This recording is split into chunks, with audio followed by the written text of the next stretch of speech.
for an experience. Hey, Bay Area listeners, welcome back to the Real Estate Show. I am Nagaraj Annaya, your Bay Area realtor, and today we are diving into a hot topic. Mortgage rates are spiking up again in the Bay Area. Is it because of the job market? What's really going on? Let's find out. Joining me today is April L, an expert mortgage consultant, to help us break it all down. April, thanks for being here. Thanks, Nagaraj. Bay Area listeners, like if you have any questions on the Bay Area real estate or mortgage, you can give us a call. Our studio line numbers are 877 Bolly 92 or 877 265 5992. Let me repeat, it's a new number, 877 265 5992, or is easy to remember, 877 Bolly 92. Any questions on the Bay Area real estate, do welcome to give us a call.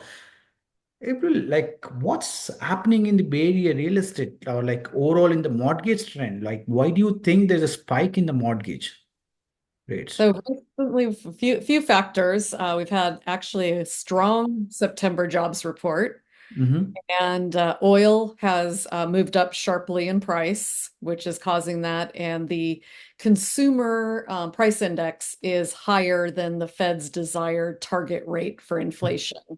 And Mm-hmm. then also a 10-year Treasury note auction Mm-hmm. that the Fed basically had to raise interest rates to sell all the debt. So there was just a few things going on this week, and that was causing that to go up a little bit. Okay. Is it anything related to mass layoffs happening in around tech sector and other places also? Is it contributing? Is that the wrong inflation stuffs? Is it happening also is causing that? I haven't seen anything to that regard. Yeah. So yeah, typically when there are not strong jobs numbers, then Mm-hmm. that's when we typically get a little bit lower interest rates, believe it or not. One important thing, right? Like I would like to talk about is like what's happening. We are hearing a lot of job layoffs are happening in around, right? Like I would like to understand like where do these people goes after the layoffs? Are they moving out of like basically a country, right? Let's assume like a lot of folks might be moving out of this country also, right? Some of the instances might be a Canada or like some of them are going to Europe or other places also because we have a kind of an immigration policies are so hard here. If you come in H1B, right, like it becomes hard for them to stay here. That is for sure. This very annoying for the lot of H1B folks. But in that case, if they already have a mortgage, let's talk about two scenarios. If they already have the mortgage, does it impact, like will the lender recall the loan or they don't care unless they're making the payments? What do you say on that? As long as they're making the payments, they do not check up on anything. So as long as somebody pays a mortgage on time, there's nothing that they would know about you losing a job. Okay. So the blender doesn't care anything about job layoffs, so like unless they're making a mortgages, right? They make Correct. mortgage payments. So let me, listeners, if you have any questions on the Bay Area real estate or any questions on the mortgage, you can give us a call. Our studio line numbers are 877 Bolly 92. We are live on a Bolly 92 right now, 92.3. And if you have any questions, give us a call. And our alternative number is uh, 877-265-5992. 877-265-5992. And lot of like one thing, as I was telling you, right, people are moving to a Canada and people moving to Europe as the destination. And but if they are in a green card holders or like they're the citizens here, and if they want to buy a house here or a vacation homes, is that possible still? If they're Absolutely. Yeah. I mean, as long as you are a legal resident, Mhm. if somebody is living somewhere else and is not a legal resident, then that would become more challenging. But if you're legal to be in the United States and work in the United States, then you're legal and we can get a loan for you. Okay. Like one more important thing, right? Like how do like fluctuations in job market, especially like particularly in tech sector, do you think that will cause impact in a mortgage rates? I'm like I said, even if the job markets aren't doing well, typically the mortgage rates come down when the economy is not doing as well. So it's kind of counterintuitive, I guess. If the job market isn't doing well, I don't know now about, obviously sales price and that sort of thing, but your market always stays really strong, so I wouldn't worry about that either. Okay. Let's talk about what are your current rates right now, April. Like for let's talk about ARM rates uh, and even the 30 years. Yep. So the arm rates today have been staying real nice. They're 5.5% for a 5.5 arm with 0 points. Mhm. The 30-year we see creep up a little bit more because once again, it's a long period of time to have a fixed rate. So those Mhm. tend to swing a little bit more. So Mhm. today we're looking at about 6.375% with 0 points. We Okay. did see maybe last week, I can't remember exactly which day it was. That was actually at about 5.875. So we've had a little fluctuation. Mhm. Uh, but that's the one that when the market's going up and down, the fixed rate is going to fluctuate much more than the arm rate is going to. So still the ARM rates are 5.5 to 5.375, is that? It's 5.5% for a 5.5 arm at Yeah, zero. I think that's a good thing about working with the credit unions. The rates doesn't fluctuate. Maybe the other lenders, the fluctuations happen more, but not in case of the credit unions, which is really good. Yeah, it definitely, and the thing about the credit unions too is they're not necessarily locking an open time Mhm. like a bank or a broker or investors where, if you suddenly are going to have a job, some sort of market reprice, it could get suddenly worse. And then we also do a float down to whatever the lowest rate is during the period, because once again, we're not necessarily locking in the open market and hedging funds like banks and brokers. So it's a little bit, I think, a win-win for Mhm. both the credit union and for the borrower that is taking out the loan as well. But I really love one thing about the credit unions doing a refinances.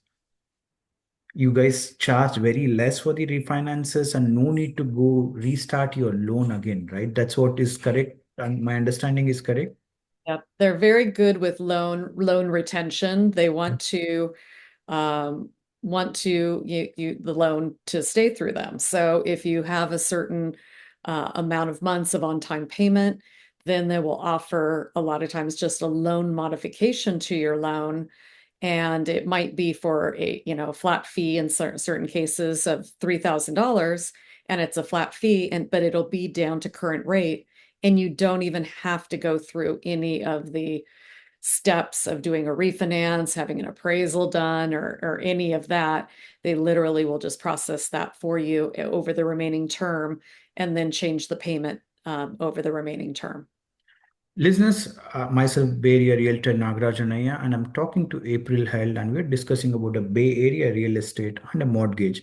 And you're ready to buy a house, and you don't know how is the rates, and would like to understand more on the mortgage or anything about the Bay Area real estate. We are live on a Bali 92 right now, and you can give us a call. Our studio line numbers are 877 265 5992. We are live on a Bali 92.3 now.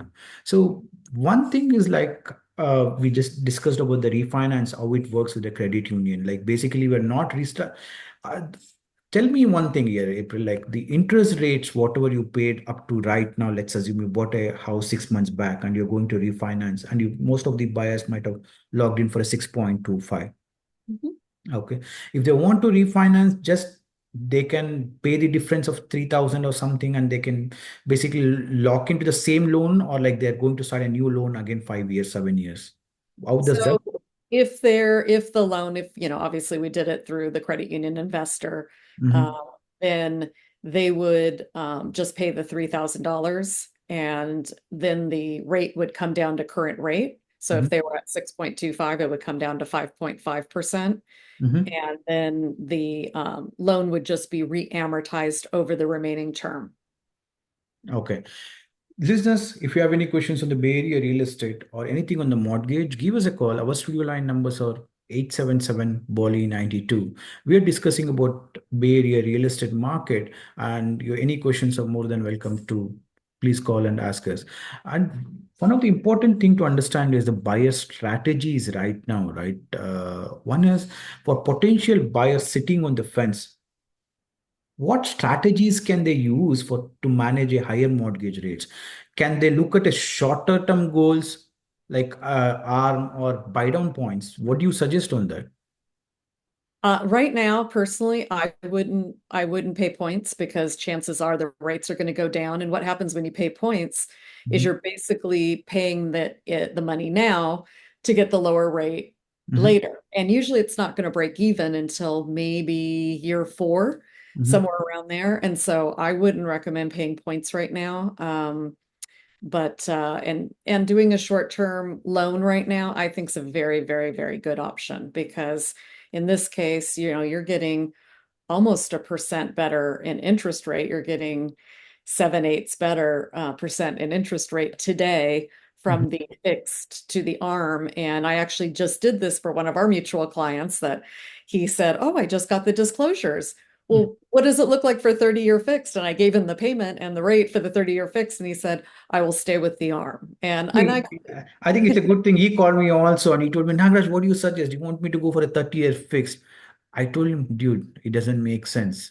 Don't go for a 30-year fix right now because rates are so high, your monthly payments are so high, and you're not going to keep for next 30 years. I told him this is the way to go about it. Instead of take it for a 5-year arm right now and try to pay more down right now, or like maybe like make monthly payments higher so that way it will reduce it in next 5 years. Yeah, that's really good strategy. Well, it's interesting too. For first-time home buyers, there's actually a statistic. And when I bought my first home many, many, many moons ago, I'm a little older, but I was that exact statistic, which is your first house, they say people live in an average of 5 years. And of course, looking back now, that may or may not be true for certain people, No, but I think I agree with that because I just stayed in my first house, like what I bought 2017, and I just moved within less than 5 years. yeah. And I think now I feel second house, maybe I need a third house. That's what it depends. I've seen more, especially a lot of buyers call me, and every 3 years or 4 years, their needs changes. The family needs changes. Yes. And the house grow, the family may grow. Yeah. So they say the average is 5 years. So I took out a 30-year fixed at a higher rate. And so when I bought my second house, they said average of 7 years. And so I took out a 7-year arm for my second house because I said I'm not going to fall for that again. Yeah, it doesn't make sense, listeners. Like if you're trying to buy a house right now, don't even think about second time should I keep. I think there are some circumstances 30 year makes a difference, April. I think one of the cases like the retirement people, right? Like if they want to do a retire, they're thinking about buying a house in and they would like to retire in next 2 years now. Yes. Yes. Also, people have different temperaments for risk. So I tell people it may make sense, in my mind in the moment to say, hey, an arm loan, but I tell them if you can't sleep at night with the loan that you have, that you're going to be worried about it, that it's going to be changing and it's not, bringing you peace, then maybe the fixed rate is the better option for you. I would say most of the clients that we work with, they can handle the risk, but if somebody's retired on a fixed income, they're not going to feel so comfortable with an arm potentially. So Yeah, I think that's what, like, listeners, if you have any questions on the Bay Area real estate or anything on the mortgage, do give us a call. Our studio line numbers are 877 Bolly 92. So if you have anything to share, you can give us a call. We are talking about the refinance. We are talking about the 30-year fixed is better or a arm rates are better. So if you want to pitch in and if you have anything to share, do give us a call. Our studio line numbers are 877 Bolly 92. As we are discussing about 30-year or arm rates are better, and I would like to talk about on the refinance also. should I refinance now or should I wait for another maybe couple of months? What do you suggest on the refinance strategies? Gosh, that's a tough one. It depends on what the rate difference is. So I would say wait until, it's going to make enough sense, at least a 0.5%, 3/4, somewhere in that probably. But if it makes sense and the break even's a short period of time, Mhm. even if the rates go down again and it makes sense again, then you can do it again. So, it's if it makes sense and the break even's at a good time period, and many times it can be, many times it's under 2 years break even point. So, and if you're not paying points, then chances are, then you can just do it again without it causing any financial distress or not being a good decision. I think, see, refinance, one thing they need to watch out, right? Too many refinances when they're doing it. I think credit unions are okay. I think they'll allow you to continue the same loan. They're not going to restart. So their interest rates are not going to, I mean to say, the initial set of the loans, they start paying too much of interest rates. Yes. If it's not enough, I will tell people, wait a little bit. It's going to come down further. You should wait a little bit before doing something. Yeah, I think that's what they need to watch out. What is their need, right? Like, for example, for them, it's becoming too hard right now. Maybe, as you said, maybe $600 saving is also makes a difference right now. Hmm.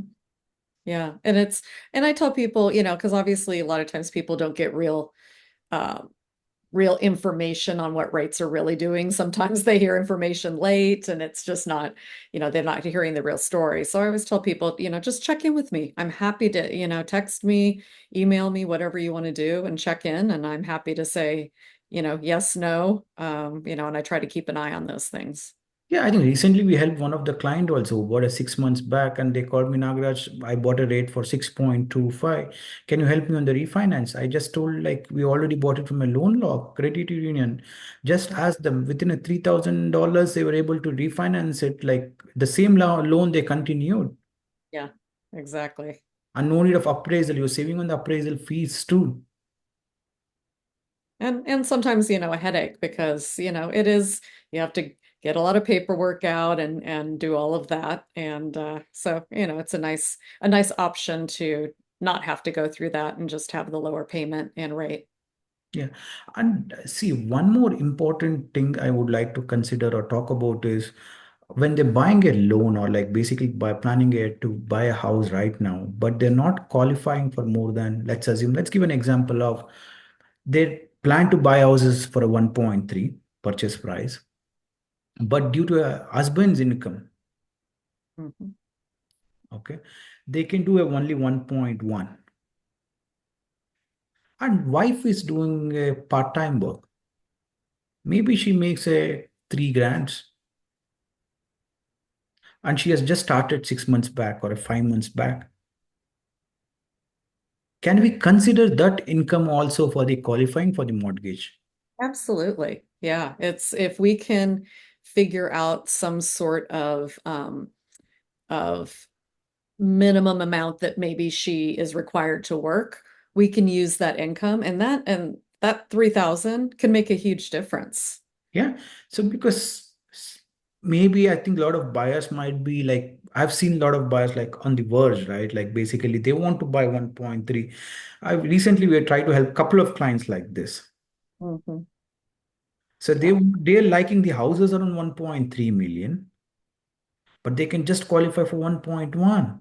So in this, I think we were able to help one of the client, like we were able to consider their income, the second like income from the wife, and we were able to help them out. So that is why listeners, like whenever you're planning to buy a house, like don't hide anything. Correct. Share all the even the small nits and other stuff so that way we can help you out. Like for example, a lot of I think we talked about this also recently. Like a lot of buyers don't doesn't want even to run the credit score. They just want to hey, get me a pre-approval when I plan to buy a house. I'll do it. So this buyer, like which we were trying to help them out, he said, Nagraj, I have a qualification for 1.3 already. How did they get? Like they just got based on the verbal numbers. So that is not the qualifications. There are a lot of lenders out there that do not verify documentation and will give you a pre-approval. But that doesn't mean when you go into escrow and you go to get your loan, that you're going to be able to get the loan, because once they start verifying that, then they may not have a loan available. So it's always a good idea to make sure that you get a pre-approval from somebody that checks your credit, that checks your income and everything, because basically someone should do kind of a pre-underwrite on the file Mhm. before doing your pre-approval, because that's the only way that you can know that you're going to have a loan waiting for you. If someone doesn't do that and the underwriter does it later, then they could come up with lower income, qualifying income, and suddenly you don't have a loan and you have no contingencies. So your earnest money is out there. So it really could put you in a bad position if you don't have everything kind of ironed out prior to. I think that is why always working with a realtor, having a little bit of mortgage knowledge. You're good. You know people and you will say, yeah, I think based on this, and your numbers are really close. So if you ever want a second job, maybe come work with me. I already am a license, but I don't want to work. We Listen, need to sleep sometime. yeah, better sleep sometime. Listeners, if you have any questions on the Bay Area real estate, I think we are running out of time, but you can reach out to us later. We'll give out the numbers. I think that's a very good thing. Like, make sure you're pre-approved and look at. I can basically sometimes I can look at it and tell them this is what they qualify. And one more important thing is like when they're doing a qualifications, if they're buying a second house, they need to consider their first house income. As should they consider a first house as a rental property, and they should be knowing exactly how much they can rent it out also. Absolutely.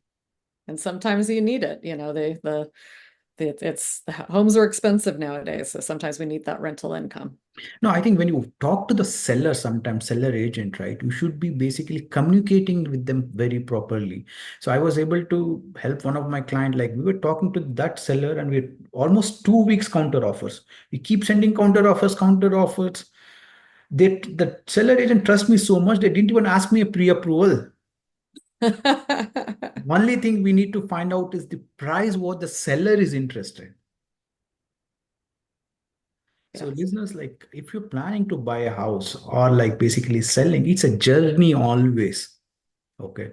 And it's again, even when you're listing in also, right? It's a journey again, because sometimes you think this price might be sold for this higher price, but actually we think it's a different price. It's always, it's an open-hearted communications, or like it's basically go based on the data. That's what I would suggest, April. Mm, absolutely. Even on the listing front and even on the basically when you're buying also, like when you're putting an offer. I was helping out one client in San Mateo, like basically 2 3 years back we have put an offer for 1.6. They bought a house and that house is not even appreciated after 3 years also. That was the highest price they put it in. Wow. There are some cases like that. So that is why working with the realtor and the mortgage, we as a team makes a difference. Absolutely. Things can be tight sometimes. They can, be just right on the edge. And so you have to have a good team. Yeah, and you should be very educative, especially also come to know what is appraisal comes in. If the appraisal doesn't come in, how do you handle it differently? Yeah. We're professional problem solvers. Okay, listeners, if you want to reach out to April, please give out your number, April. It's 949-306-8100. Yeah, and if you want to reach out to me, go to nagrajhomes.com, click on WhatsApp icon, and easy to remember, easy to reach out to me. And as Anjali was mentioning, there was some static noise reaching out to you guys. Sorry for that. I could not hear at my end, but Anjali keeps telling me, Nagraj, there's a static noise going on out there. But sorry for that. Maybe from next time onwards, we'll make sure we'll test it out. It's okay. Thank you so much and have a great evening out there. Bye. Good I night. told you, we have to buy our dream house.